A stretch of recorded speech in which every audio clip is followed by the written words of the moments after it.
This is an example of Newton's first law, which states that an object at rest stays at rest unless acted on by an outside force.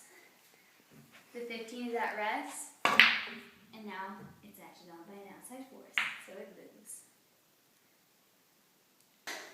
This is an example of Newton's first law of motion, which says that an object in motion will stay in motion and continue with the same velocity unless acted upon by an outside force.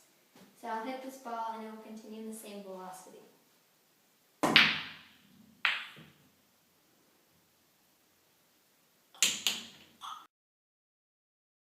This is Newton's second law of motion, where I will push a lighter object and a heavier object with the same amount of force. This is the heavier object, and she will travel less far because she is heavier. This is Newton's second law of motion, where I will push a lighter object and a heavier object with the same amount of force. This is the lighter object. This is Newton's second law of motion, where I will push an object with the same mass 2 times but with different forces each time. I will push it with a lighter force this time so it won't go as far. Now I will push it with a harder force so it will go further.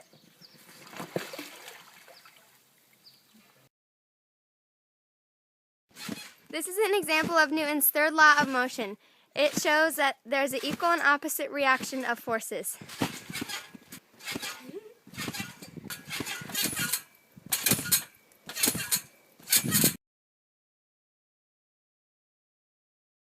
This is an example of Newton's first law, which states that an object at rest will stay at rest unless acted on by an outside force.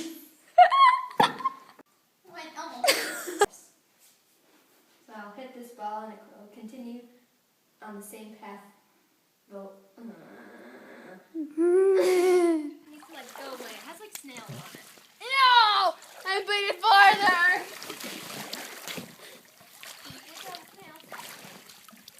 Newton's second law of motion, where I will I was like, this is the second law of motion.